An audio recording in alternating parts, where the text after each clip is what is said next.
ఈ మధ్య మీడియాలో వచ్చిన అంటే మీకు బాగా నచ్చి ఈ పాట భలే ఉందే అనుకున్నది ఏమైనా ఉందా? అంటే ఈ సోషల్ మీడియాలో వస్తున్నటువంటి పాటల్లో ఇప్పుడున్న ప్రజెంట్ సిచ్యువేషన్లో నచ్చేది ఏమన్నా తగిలిందా?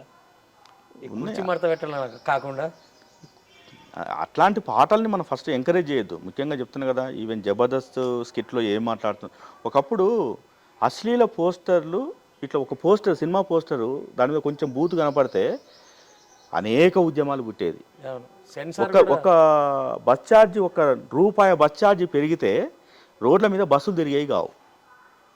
అశ్లీల పోస్టర్లని నిషేధించాలని చెప్పి మహా ఉద్యమాలు జరిగినాయి.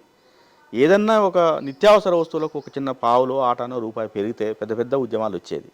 వస్తున్నాయా ఇప్పుడు ఎక్కడైనా అవి ఉద్యమాలు? అంటే అశ్లీలమే నీ అరచేతిలో ఉన్నది అవును, కాబట్టి దాని గురించి మర్చిపోయారు జనం. తర్వాత ఈ పెరుగుతున్న ధరలు ఇవన్నీ ఎవరు పట్టించుకోవట్లే. అంటే మనిషి జీవన ప్రమాణ స్థాయి కూడా పెరిగింది, మనం దాన్ని తక్కువ అంచనా వేయడానికి లేదు. అవును.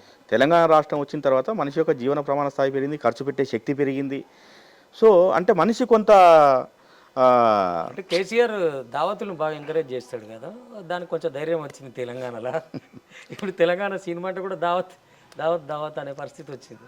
అది కూడా తెలంగాణ కల్చర్ని ఎవ్వరు ఎక్కడ కించపరిచినా దాన్ని క్షమించొద్దు.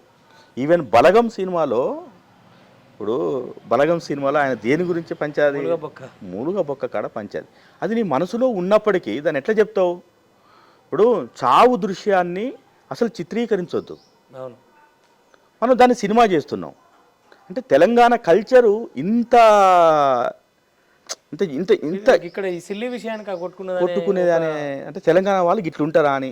అంటే వీళ్ళు కళ్ళు తాగుతాడు, వీడు గంజి తాగుతాడు, వీడు మూలుగ బొక్క కాడ కొట్టుకుంటాడు. ఇది కాదు కదా మన కల్చర్ ఇది కాదు కదా. ఇప్పుడు బతుకమ్మ అనేటువంటి ఒక గొప్ప, ఎక్కడ ప్రపంచంలో ఎక్కడా లేనటువంటి దాన్ని తెలంగాణలో ఎందుకు చేస్తున్నాము? బతుకమ్మ అది పువ్వులతోని.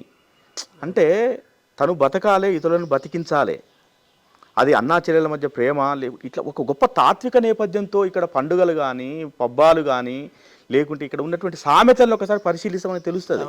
సో అట్లా మరి ఇంత గొప్ప కల్చర్ని అంత దిగజార్చి చూపించడం అనేది అది కరెక్ట్ కాదు.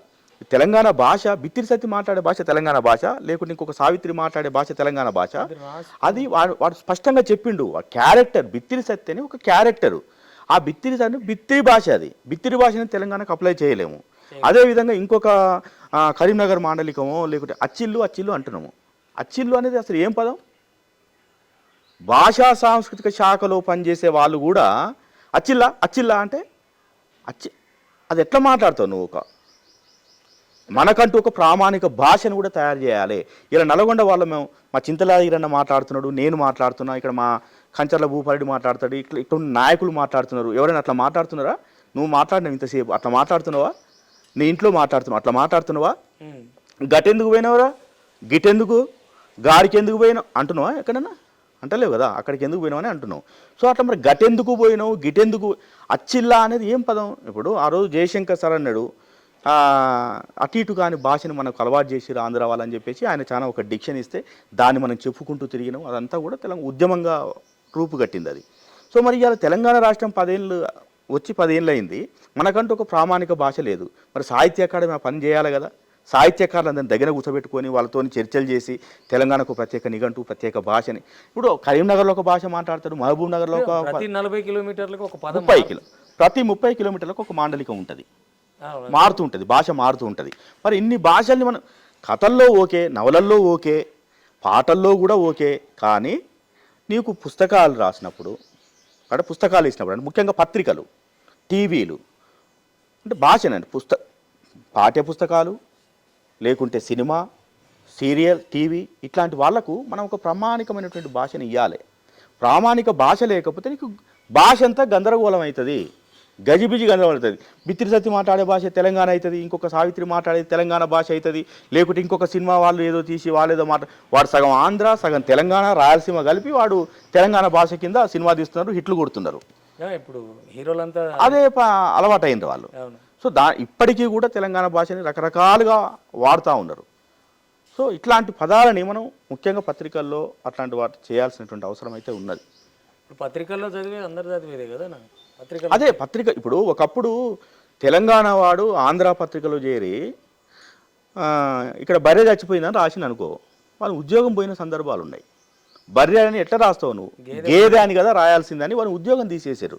ఎవరు జయశంకర్ సార్ చెప్పింది ఈ విషయం. బర్రె అంటే గేదె అని రాయాలని పత్రిక ఒక ఇన్స్ట్రక్షన్ ఉంది కదా. మరి అట్లా తెలంగాణ భాషకి ఎందుకు ఉండదు? ఇలా తెలంగాణ రాష్ట్రానికి అట్లాంటి ఇన్స్ట్రక్షన్స్ ఎందుకు ఉండవు?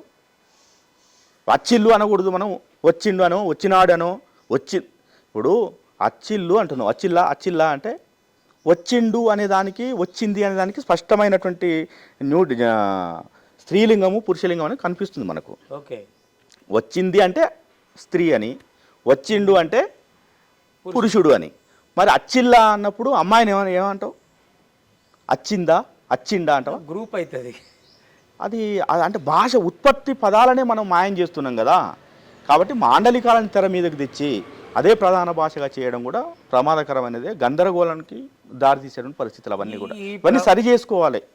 అవును, ఇది మీరు అంటే అధికారికంగా ఎవరికి చెప్తే బాగుంటుందో వాళ్ళకు, అందుకే మీకు చెప్తుంది. అంటే ఎక్కడైనా కాస్త ప్రచారంలో ఉండాలి కదా. అంటే నేను ఇట్లా అన్నా, అవతల వాళ్ళు ఇంకెవరైనా అడిగినప్పుడు అవును మేము అచ్చిల్లానే అంటాము అని అన్నప్పుడు దానికి ఆయన ఏం చెప్తాడో. సో ఈ డిస్కషన్ అంతా జరగాలి.